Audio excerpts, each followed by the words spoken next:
এই যে ভাইরা অটো চালায়, আমাকে দেখলেই লুকিয়ে লুকিয়ে হাত তোলে, ওই দাদা আর পারছি না।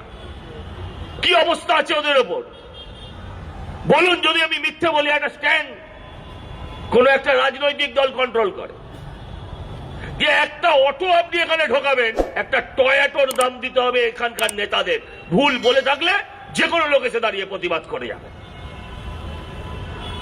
একটা গরিব ছেলে, শিক্ষিত ছেলে, সে একটা অটো তার পারমিট সহ জোগাড় করেছে, তাকে এইখানে রুটে যদি চালাতে হয় তাকে 10 লক্ষ, 12 লক্ষ, 15 লক্ষ রুট অনুযায়ী টাকা দিতে হবে।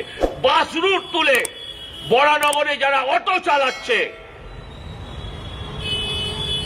তারা মানুষের কথা ভেবে চালাচ্ছে না, তারা মাল তোলার কথা ভেবে চালাচ্ছে। গরিব শিক্ষিত বেকার ছেলেরা টোটো চালাবে, সেটাও রেজিস্ট্রি করতে গেলে 3500, 2000, এক এক জায়গায় এক এক রকম রেজিস্ট্রেশন ফিস দিতে হচ্ছে।